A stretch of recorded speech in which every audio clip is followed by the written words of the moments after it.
Explainer: how much sleep do we need? The amount of sleep adults need has once again come under the spotlight, with a recent Wall Street Journal article suggesting 7 hours sleep is better than 8 hours, and the American Academy of Sleep Medicine drawing up guidelines surrounding sleep need. So, what should the guidelines say? Unfortunately, when it comes to the amount of sleep adults require, there is not really a one-size-fits-all. Sleep need can vary substantially between individuals. Sleep is regulated by circadian and homeostatic processes, which interact to determine the timing and duration of sleep. The circadian process represents the change in sleep propensity over 24 hours, or our internal body clock. The homeostatic process represents the accumulation of sleep pressure during wakefulness and the dissipation of sleep pressure during sleep. Both the circadian and homeostatic processes are influenced by internal factors, such as genes, and external factors, such as prior sleep history, exercise and illness. Individual variations in sleep timing and duration can be largely explained by these internal and external factors. Individual sleep need genes are important in determining diurnal preference, whether we are night owls, who prefer to stay up late at night, or early birds, who prefer to get up early in the morning. Genes may also contribute to whether we are short or long sleepers. But although genes form the foundation for sleep timing and duration, many external factors also affect sleep need. Perhaps one of the more common causes affecting sleep duration relates to sleep history. Many adults, whether they know it or not, experience sleep restriction, often on a daily or weekly basis. Restricting sleep or going without sleep, pulling an all-nighter, increases sleep pressure. This sleep pressure dissipates within sleep, so higher sleep pressure requires longer sleep duration. As such, following sleep loss, sleep need increases. Health, exercise, heavy labor, and even mental workload can affect sleep duration. During times of illness, following exercise, or even following periods of mental stress, such as exams, the amount of sleep needed to recover or restore back to normal can increase. Likewise, individuals who suffer from disease or who have poor health may need more sleep than their healthier counterparts. Sleep need also varies with age, with elderly people generally sleeping less than younger individuals. Age-related changes associated with sleep duration are thought to be due to changes in the interaction between the circadian and homeostatic processes. The individual variations in sleep need make it difficult to provide a specific recommendation as to how much sleep adults need. However, most sleep researchers generally agree that 7 to 9 sleep is what the majority of adults require to function at their best.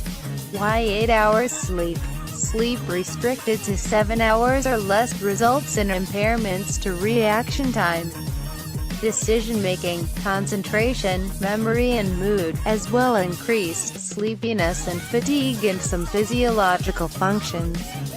On the other hand, 8 hours or 9 hours sleep has little impact, either negatively or positively, on performance. Based on these findings, it would seem that for most of the adult population, somewhere between 7 and 9 hours of sleep is the right amount. This is not to say that more than 9 hours sleep is not good. Rather, extending sleep duration may help to protect waking function during subsequent periods of sleep loss.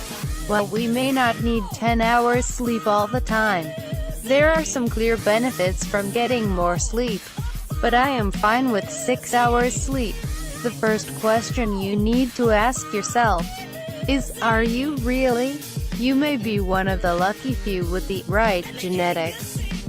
However, it's more likely that you are simply unaware of how sleep loss is impairing your waking functions. How we feel does not always reflect how badly we may be functioning, which may result in delusions about how much sleep we really need.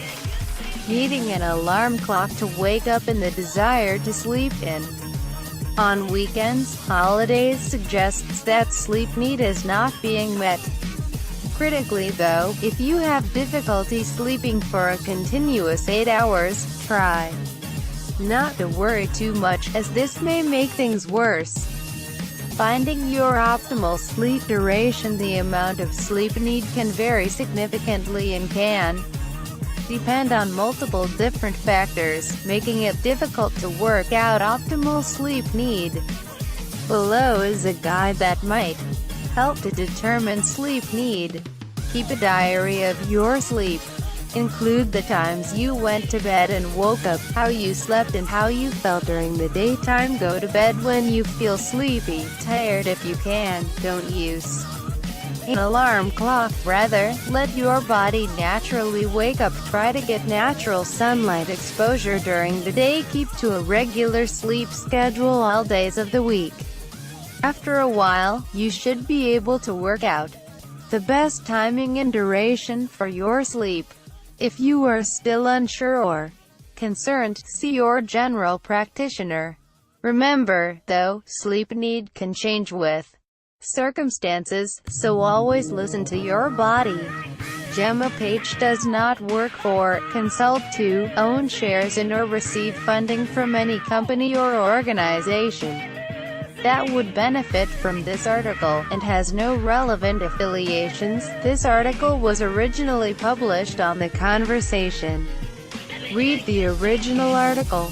Asterisk image of alarm clock via Shutterstock. Next read, John Bolton will seek to redefine U.S.-China relations and push back against aggression. News analysis. Decades of a conciliatory approach by the United States toward China could be finally coming to an end, as President Donald Trump has tapped John Bolton to be the next national security. Read more. After threatening veto, Trump signs $1.3 trillion spending bill. After briefly threatening to veto the $1.3 trillion government spending bill, President Donald Trump signed the measure on Friday, March 23.